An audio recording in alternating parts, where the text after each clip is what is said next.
the LaxFactor podcast. What is up, college lacrosse fans? You're watching episode 199 of the LaxFactor podcast. I'm your host, Ted Hoost, and today we're going to talk about a bunch of games. We got Syracuse and Duke, Virginia, Notre Dame, Army, Loyola. We've got the Ivy League action, and it's like all topsy-turvy in the world of lacrosse right now. Nobody knows how good anybody is, and everybody's upsetting everybody else, and it's upsetting me because it makes me look stupid when I make picks and I'm this wrong. I didn't make my picks officially, but just taking a mental note and going through the scoreboard, I realized I would have picked all of these games wrong this weekend, especially within the Ivies. So before I get into it, as always, be sure to like and subscribe. Go to LaxFactor.com. You can support us that way. We have t-shirts, we have shorts, we have all sorts of crap, but I want to get right into this and not waste any more time. The game that was closest to my heart, Syracuse hosting Duke in the friendly confines of the Carrier Dome. I chose not to go up to the game and instead watched the game at a bar with a bunch of friends, and we were rowdy, high-fiving, having a great old time. So as we get into kind of the flow of this game here, Cuse jumps out to a quick 2-zip lead. Sean Lully answers right back, and we've got a ball game on our hands. But Mikey Berkman starts a 5-goal Syracuse run, 8-17 in the first. He scores a nice quick stick goal to start this run. And then we see both the Syracuse attack, or all three of the Syracuse attack, and Brendan Curry get involved early in the offense. They look good. Dordevic scores next, unassisted. Brendan Curry shortly follows that goal up very quickly, less like a minute later or something like that. Another unassisted goal. Owen Seabold then scores another unassisted goal. Cuse is now up 6-1 before Berkman scores another nice feed from behind up to Berkman, assisted by Owen Seabold with 7:21 left in the second quarter. Berkman both starts the run and ends this 5-goal run for Syracuse, giving the Orange a 7-1 lead semi-early into this game. This was the complete opposite of what Syracuse had done up to this point. Absolutely incredible. I remember distinctly when Brendan O'Neill scored that goal with 5:42 left in the second to make it 7-2. We were all dejected, like, here it goes. The wheels are about to fall off. Not so. I mean, granted, Duke did score 4 of the next 5 goals after Syracuse took that 7-1 lead, and they get things back to 8-5. But then Dordevic answered, and it goes back and forth here for a little bit. Now, key points here, as we're looking at this scoreboard here. Cuse was up 10-6. Brendan O'Neill caps a 3-goal Duke run, making it 10-9 with 57 seconds left in the third. That was a kind of a backbreaker, we thought. As we're all watching it, I'm kind of thinking, okay, this is where Duke's going to tie this game up from here, and then it's going to be a dogfight to the end. Dordevic answers back almost immediately early in the fourth quarter. And then once again, Joe Robertson, captain comeback here for Duke. Robertson sticks one, assisted by Aiden Denenza. Once again, a nice dodge down the right side for Denenza. And then he hits Robertson on the crease. Robertson sticks it once again, 11-10. And this is where things got super dope. In a situation where it looked like Duke was going to, Syracuse took a shot, ball goes back up the other way. It looks like Duke has a fast break. They give the ball to O'Neill down the left side. He's immediately trying to take advantage of the kind of helter-skelter shape of the defense as everyone's not settled yet, and he immediately tries to go to the middle of the field. Looks like he has the step and might get a shot off. A slide comes from back. I forget who it was offhand here. I think it might have been Clary. Comes from behind, forces a turnover, hits O'Neill kind of from the shoulder or whatnot, forces a turnover. Ball goes back the other way. Clary feeds Dordevic on the crease as Dordevic kind of cuts under his man on the break, and Dordevic sticks it between the legs, and we all absolutely go bonkers, freaking out, probably taught some young kids at the bar. It's kind of a bar restaurant type deal, and there was some kids sitting behind us. We probably taught them all sorts of colorful language in that moment, but that was the end of it there. 12-10 Cuse, then Curry answers after that, and Cuse ends up getting the upset here over number 10 Duke. It was an incredible game overall. Cannot say enough about the day that Tucker Dordevic had as we come in here. 5 goals and 2 helpers. As we look at Dordevic so far this season and we go through his stats, this kid has stepped up big time. Syracuse has struggled. Dordevic has not struggled. Dordevic, 6 points against Holy Cross, 5-1. And you're like, well, that's Holy Cross. Well, he follows that up with 5-1 against Maryland, one of the best defenses in the country. Has a very quiet game in the loss to Virginia. Possession disparity problem, didn't get a lot of looks. Not a great game against Army either, 1-2. But as we look at this last stretch here, the stretch where Syracuse is now 3-4 over with win over Hobart, lost to Hopkins, Stony Brook, and Duke, though. Win over Hobart 5-2, lost to Hopkins 3-0, win over a good Stony Brook team 6-3, win over Duke 5-2. Tucker Dordevic has been absolutely incredible, definitely putting up at this moment Tewarton finalist level numbers, so long as Syracuse can continue to win some games, maybe upset some more ACC opponents and get themselves into the playoffs. If they get themselves into the playoffs and Dordevic keeps playing like this, he has a legitimate shot at being a Tewarton finalist and maybe even winning the Tewarton, depending on what kind of run Cuse could make in the playoffs, should they make them. Now, one of the things I did want to talk about here, though, within the realms of this game was I was talking to a buddy of mine, Sean Duffy, and I just said that he was thinking Duke was going to roll. I was a little bit afraid that Duke had the capability of rolling in this one, so I told him what it was going to come down to was the face-off dot. Could FOP win the bulk of the face-offs against Duke? And I put that number at, if FOP wins 60% of the face-offs, all other things considered pretty equal, then I think Duke held at that point maybe a 3-goal advantage. If FOP lost the face-off battle and Cuse lost the goalie battle, it was going to be an 8-goal win for Duke. FOP wins 57% of his face-offs, as we kind of look here, 16-28 on the day. That was key number one. He won just about 60% of the possessions. So I told Duffy that's going to drop that 8-goal win for Duke down to maybe about a 3-goal win for Duke if Syracuse couldn't win the goalie battle. But then we come down here at the bottom. We look at the goalkeeping stats here for Syracuse and for Duke, and Bobby Gavin had a very good game. He's been the more consistent ball stopper, and I think the only reason him and Thompson have kind of shared time is because at times both of them have had troubles clearing the ball. That was not a problem here. At least it didn't seem to be a problem in the flow of the game today. And Gavin played a very solid game, making 10 saves against 10 goals against. So he gets to that 50% number. Adler struggles a little bit, partly because the Duke defense gave up way too many really good shots against Syracuse, way too many guys with their hands free, and that ends up being the ball game. The Syracuse wins the face-off battle and the goalie battle, and they end up beating a very good Duke team. Now, one of the things I was most impressed with, though, was what Syracuse did defensively overall. As we kind of look at the defensive totals here in terms of forcing turnovers against Duke Dodgers, we've got Nick, I don't even know how to pronounce his name here. I didn't pay close attention during the game, but Nick Casamo, 3 caused turnovers, Kennedy with 2 caused turnovers, Grant Murphy with 2 caused turnovers. But then you look at the attack here. Dordevic and Siebold each forced a turnover in the ride game. Landon Cleary forces that turnover and then gets an assist in this game. Sam Alexo, like I always say, if a faceoff guy can, even if he loses the bulk of the draws by a handful or by a few, but he puts up a point or two, that kind of evens the score here. And this is the kind of crap that Syracuse needs. They played a great defensive game overall, but then they're getting point production out of polls. Landon Cleary with the assist to Dordevic late in the game.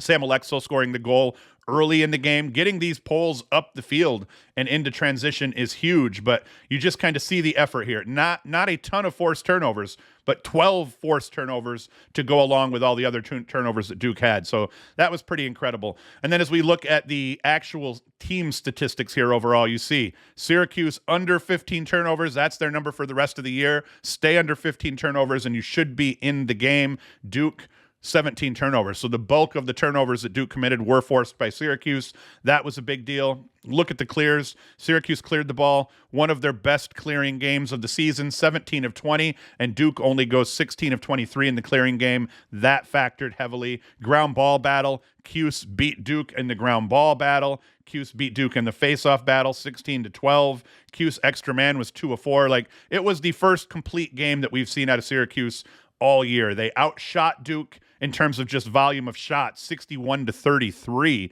which is insane. Shots on goal, not so great. They only outshot Duke 24-20, despite that huge, almost doubling them up in terms of the total shots. So, but that volume of shots and just that offense flowing, getting looks, even if all of them weren't great and all of them weren't put on cage, pretty incredible overall. On the Duke side here, Brennan O'Neill goes 3-0. Andrew McAdory, who's looked incredible for Duke, the freshman, O'Neill's former teammate, he's 2-0. But you just look at it. They just didn't get it done offensively, and Syracuse did. get it done offensively with Dordevic 5-2, Siebold 2-2, Curry 2-1, Berkman 2-0. I love this Tyler Cordes kid, young midfielder 0-2. I also love Matteo Corsi 2-0. So you see that Syracuse actually got some production from the midfield where needed, but those attackmen, Dordevic, Siebold, and Berkman all showed up, and then Curry had himself a decent game, even if he didn't shoot the ball great on the day. So absolutely incredible, complete team win, top to bottom. I couldn't have been happier with the way they played, and I'm sure they're all waking up this morning pleased that I was happy with their play. But what a win, what a win. And now for Syracuse next, you see we go to, what do we got next? Cuse has Notre Dame at Notre Dame next weekend, and then they have Albany, a short turnaround. They play Albany Thursday at Albany. So 2-game road stint between Notre Dame and Albany coming up for Syracuse. If they could pull off wins over a struggling Notre Dame team on the road and a Albany team that they should be able to handle, and if they could end up being, 6-4 going into that Cornell game, which is going to be an absolute dogfight, then they're looking a lot better, in terms of their playoff hopes. I like their chances against Notre Dame, the way Notre Dame's been playing, but watch out for an injured kind of rabid dog Notre Dame team next weekend. That's going to be a tough game for Cuse, and they've struggled against Notre Dame in the past. Albany, they should get that win. Cornell should be a dogfight. I like their chances against Carolina, especially, Carolina has not played well defensively. Syracuse tends to play okay against teams that don't play well defensively in terms of being able to score goals. And if this defensive stand that we saw against Duke keeps up, then their schedule is brutal as it is. Notre Dame twice, Cornell. Every team except for Albany is ranked through the rest of their schedule. It's brutal. But if they play the way they did against Duke, Syracuse could be okay. All right, I've talked about that one enough. Let's talk about Virginia over Notre Dame now, 12-8. Not as close overall as the score would dictate. As we can kind of see here, Peyton Cormier, he got the scoring started for Virginia early in the game, scores a goal, kind of a weird deflected goal, but a goal nonetheless, 1-0 Virginia. Eric Dobson answered. I believe that was a man-up goal. Maybe it wasn't a man-up goal, but either way, big midfielder Eric Dobson answered back, tying things up at ones, assisted by Pat Kavanaugh. And then from there, Virginia takes control, and they go on a 5-goal run. Xander Dixon starts that run out, gives Virginia a 2-1 lead. Xander Dixon has turned into one of the best off-ball lacrosse players in the country. The dude is just sneaky, sneaks around the crease, finds freedom somehow on the high crease. In this one, I think he cut high crease down to low crease and sticks it. Just incredible. Connor Shellenberger makes it 3-1 on a take for himself, and it just continued from there. And then Griffin Schutz, the freshman midfielder, actually finished the run off to give Virginia a 6-1 lead, and from there it was pretty much over. As we kind of scanned the scoreboard, Notre Dame got within 3 a couple of times, and then that was pretty much it. Then they got within 4 at the end of the game. They went on a three-goal run. It was 12-6 late in the fourth. They go on a 3-goal run with under a minute left. They score 3 goals between a minute 08 in the fourth and 34 seconds left in the game to make it look closer than it was. But alas, it wasn't really all that close. Now, if we get into the statistics, which I am not familiar with. Okay, here we go. As we get into the individual stats overall, if we look at what Notre Dame did, Pat Kavanaugh 2-1, Eric Dobson 2-0. The Virginia defense came to play in this one and kept everybody pretty much quiet across the board for Notre Dame. And then as we look at what Virginia's scorers did, Connor Shellenberger, another solid game, 3-2 off just 5 shots with 2 turnovers, not too bad. Jeff Connor 1-1, and it was really just kind of, trying to get points out of guys deep into the roster. No one had an incredible game, but everybody contributed a little bit here. Connor 1-1, Moore 0-2 off just 4 shots, but that's not bad. Matt Moore, when he goes 0-for, that could really hurt them because sometimes he's going 0-for or only putting up a goal off 9 or 10 shots. So I'll take that game out of Matt Moore. Xander Dixon, like I said, I've been a huge fan of this year. I love seeing him find his place within this Virginia offense.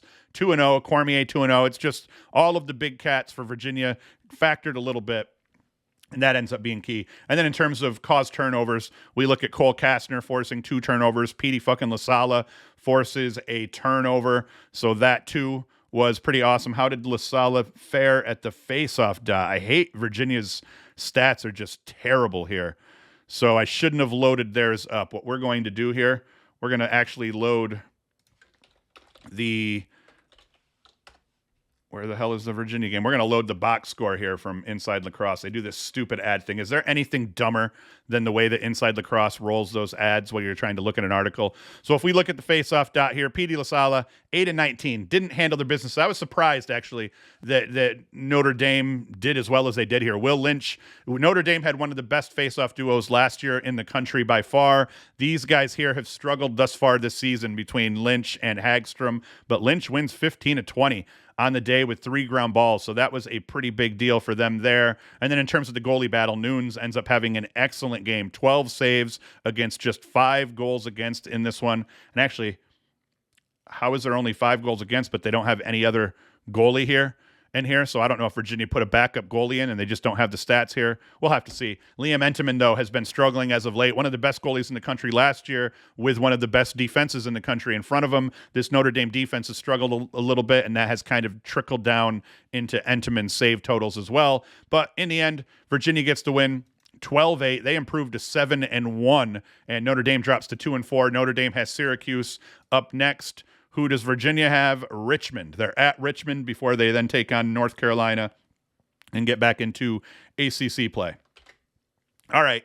Here is another incredible game on the weekend, and this game, Army against Loyola, ended up being the Brendan Nichtern show, at least over the course of the fourth quarter. Loyola did an incredible job of keeping Nichtern bottled up early in this game as we kind of go through here. And if I do a search here for Nichtern's name, you're going to see he factored early, had a goal early in the first, and then an assist early in the second, and then he's quiet through the rest of the second quarter into the fourth.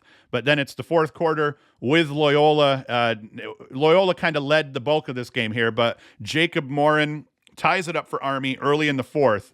And we're at 8s, tied up at 8s, and then Brendan Nichtern just takes over this ball game from here. He scores a goal with 11:57 in the fourth to give Army a 9-8 lead, just a wraparound from X.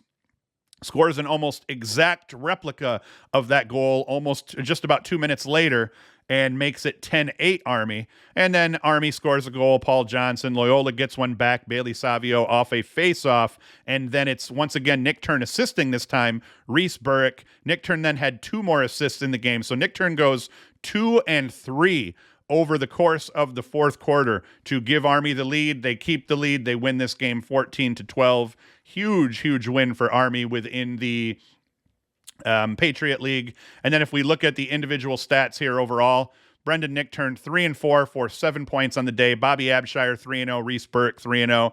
Excellent game here. And then the offense for Loyola was led by Seth Higgins 3-1. Joey Kamish 1-2. Kevin Lindley 3-0. Olmstead quiet again off 11 shots. That's a big kick in the pants there for Loyola. That Olmstead only put up a goal off 11 shots. He's their big cat. Needs to play a little bit better. And then in terms of the goalie battle, Schupler, 13 saves against 12 goals against. He wins the goalie battle, and Army ends up winning the day. And the face-offs was another good story here. I'm enjoying seeing Bailey Savio win draws here again. He had struggled last season, having a good season for himself so far this season. He wins 18 of 29, but Army did just enough defensively to be able to scrap and claw and kind of even that possession battle up through forcing turnovers, through just playing tough, picking up ground balls. So it ended up being a decent game. They didn't force a whole lot of turnovers, actually. So I'm wondering how many of those turnovers were unforced out of Loyola. Let's see here.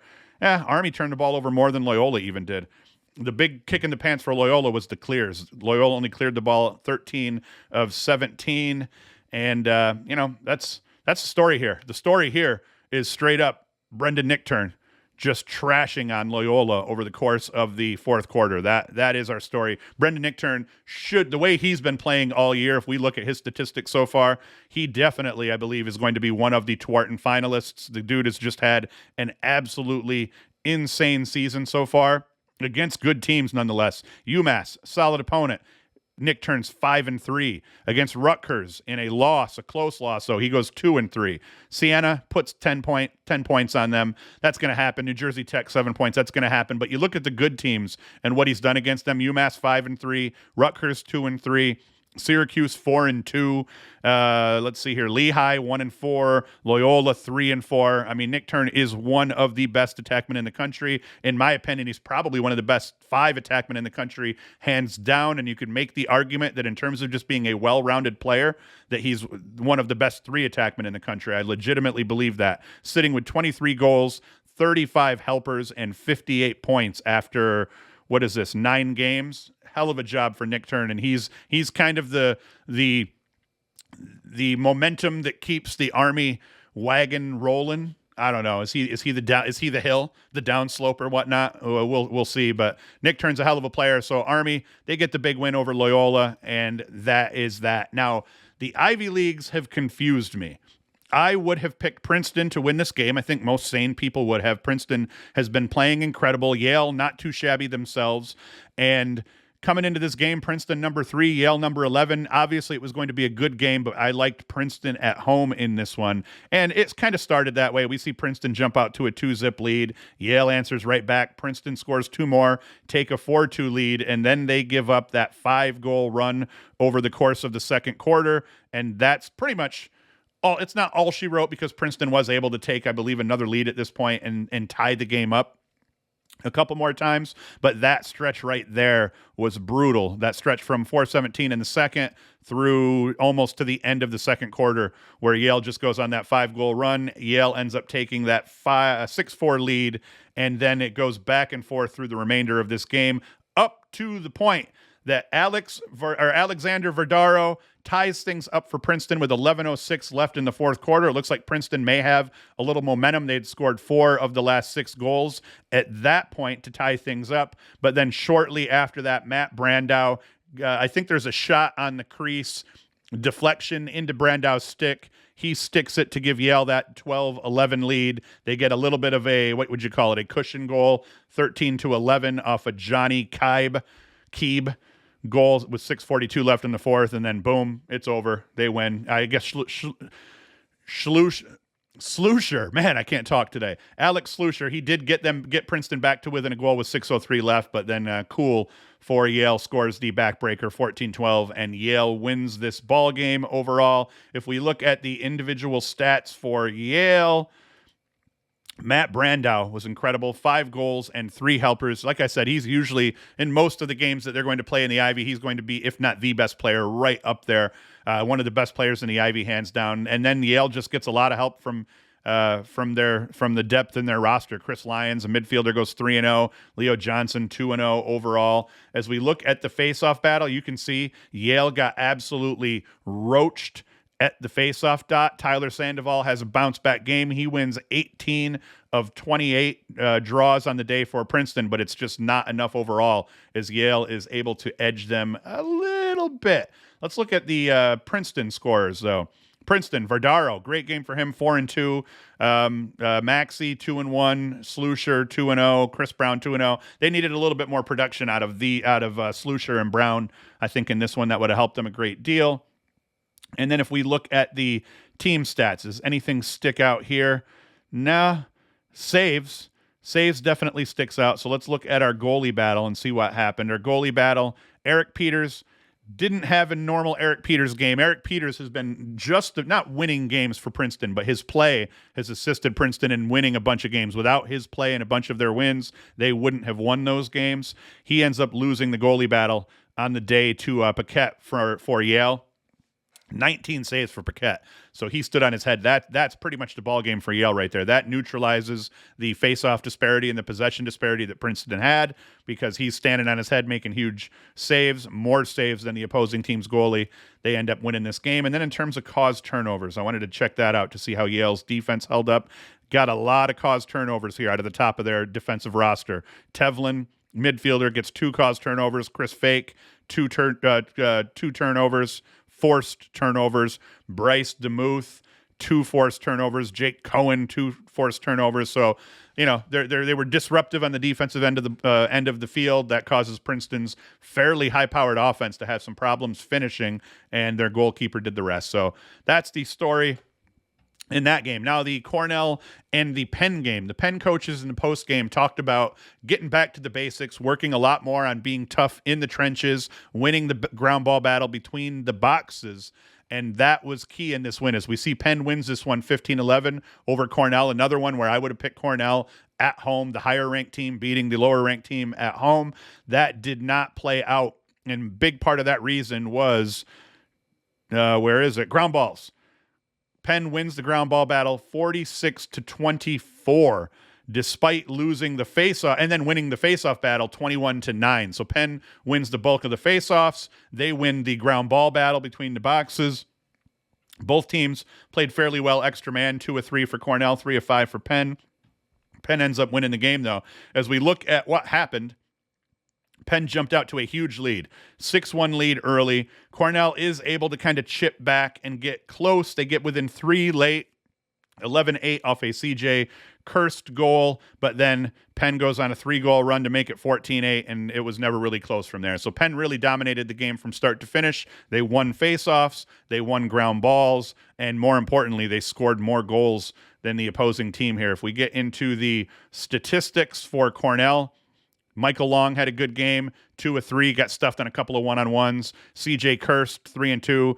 John Piatelli, 4 and 0. So at the top of the Cornell roster, they did well. It's just you look at the bottom of the roster here, they did not score with any level of depth in terms of team scoring. And then as you look at Penn, Sam Handley has had himself a season thus far. He has factored heavily in the last few games for Penn. I think he had a 9-point output or 11-point output recently as well. So he ends up being a key here. He stuck a disgusting man-up goal at one point, actually kind of dodged back to the middle of the field in a man-up play and stuck a nasty goal. Gargar, 1 and 4. Cam Rubin, 3 and 0. So you see they get a little bit more depth in terms of scoring from their roster, and Penn ends up winning this game. But it was tough. Penn played really tough blue-collar lacrosse in this. It's something that I've always found odd, was that some of the best blue-collar lacrosse in terms of quality that you'll see comes out of the Ivies.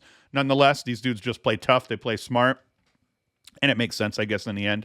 But hell of a game here for Penn. Big win for them. And now the Ivy League. Who the hell knows who's going to win the Ivy League here? We got Harvard was picked to finish last, and I think they're 2-0 in the Ivy at this point. But I think Harvard's going to have a harder time with some of the top teams in the Ivy. They just beat Dartmouth. I didn't even know Dartmouth was an Ivy League team.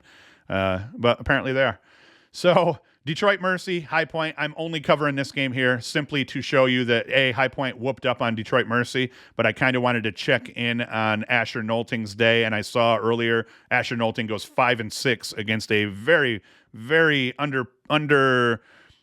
I don't even know what I want to say, except that Asher Nolting was better than the entire team, Detroit Mercy team here. He goes 5-6 on the day. Braden Maia 4-1. So High Point picks up an easy win against Detroit Mercy. Georgetown Lehigh. This was a serious face-off battle here. As we look at the face-off stats in this one, these are two of the hottest face-off guys in the country right now.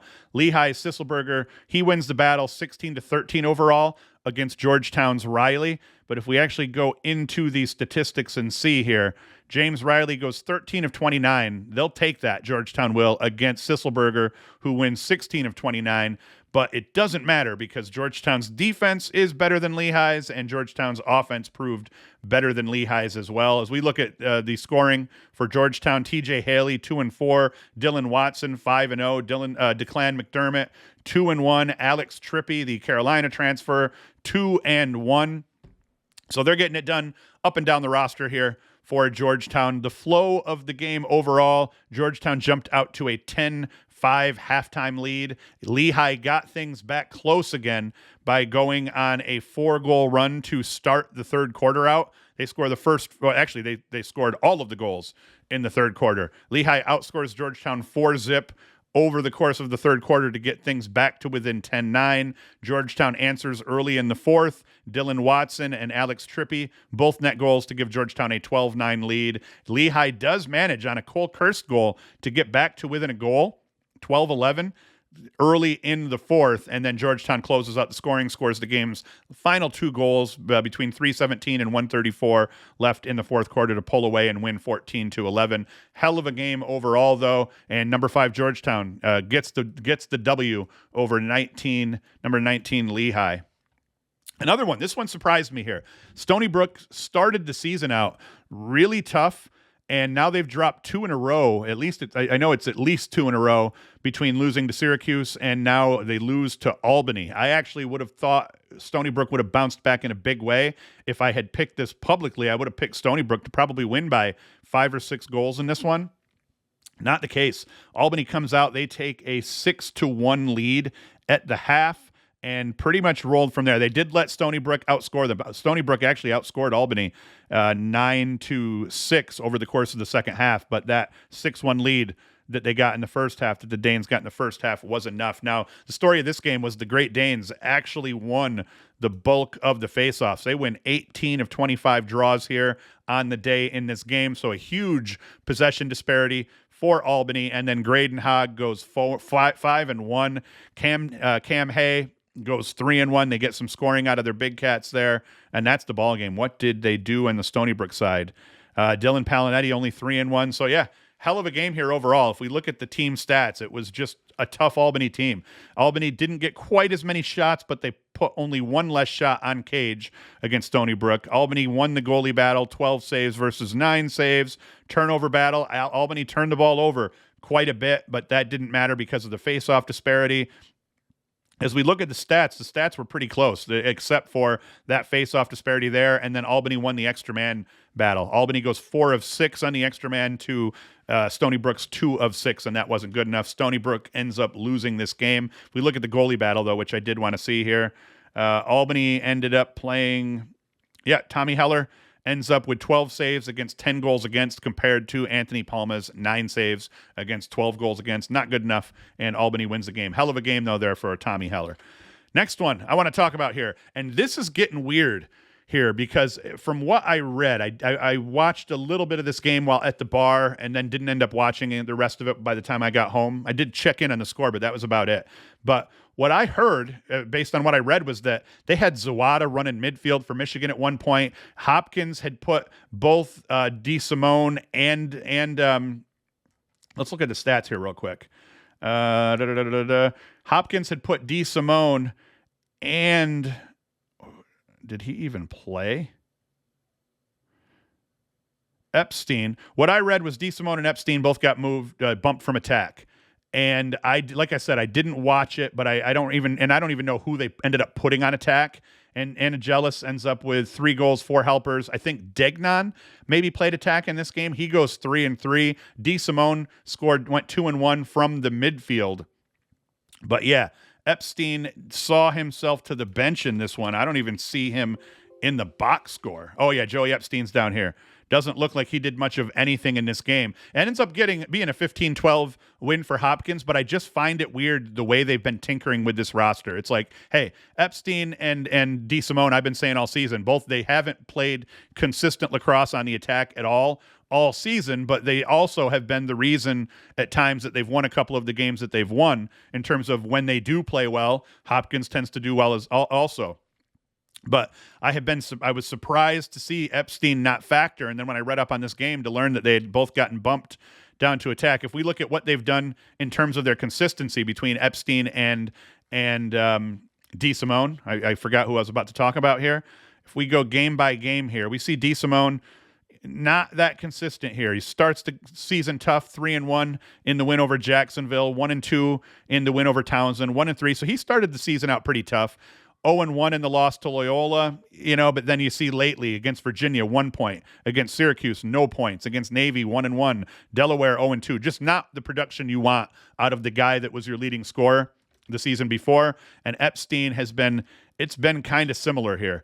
If we look at his point totals, nothing against Jacksonville. Then he goes 6-1, has the breakout game against Towson, 0-2 in the loss to Georgetown, 2-3 in the win over Loyola, 4 goals in the loss to Carolina, and then this one is why I don't understand it. The win over Syracuse, he's 2-3. The loss to Navy, he's 2-2. The win over loss to Delaware, 1-3. I don't understand benching Epstein. His numbers have been a little bit more consistent than DeSimone's have, but in the end, they do end up beating Michigan here. The guys that they put down an attack in this game ended up putting up a bunch of points, as we see. They got some depth in their scoring. In terms of the face-off battle, they lost that face-off battle to Michigan. Justin Whitefeld, he goes 17 of 23 on the day, and it didn't matter. Hopkins was a little bit more efficient offensively. And then you look at the oddness here. Michael Boehm, 2-2. Josh Zawada, 3-1. They just didn't get enough scoring, enough production out of their big cats. But I didn't watch it. I'm going to have to watch this game back a little bit today to see why would they have moved Zawada and company down up to midfield. Maybe they just felt like they had better matchups there. Maybe I read it wrong. Maybe the writer for Inside the Cross got it wrong. But this one I did not see, and I didn't pay close enough attention to understand how that played out. But it sounded like both Michigan and Hopkins were tinkering with their rosters a great deal. All right, I don't even have my scoreboard up here.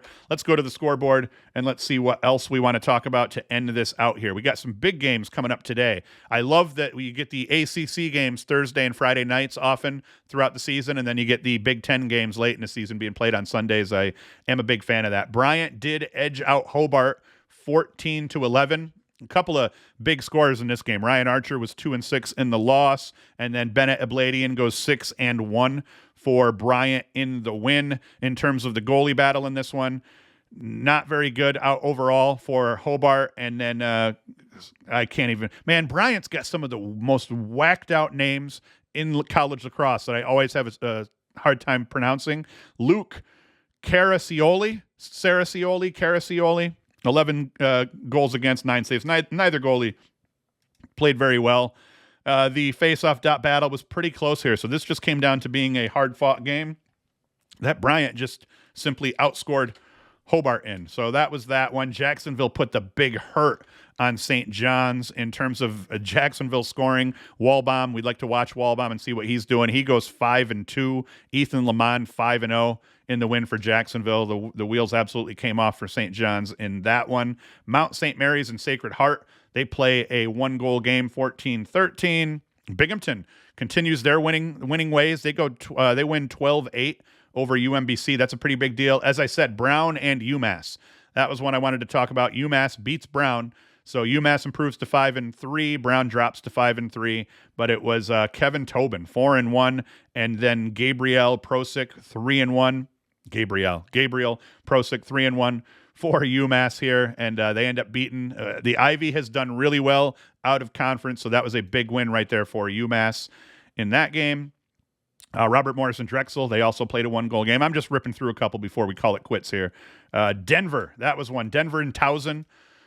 Jack Hanna ended up shooting the ball much better in this game. He goes for a sock trick, 6 goals, 1 helper off 14 shots. So that's the kind of production that they need out of Jack Hanna. And they down Towson 12-9 in this one. Ted Sullivan has 5 helpers.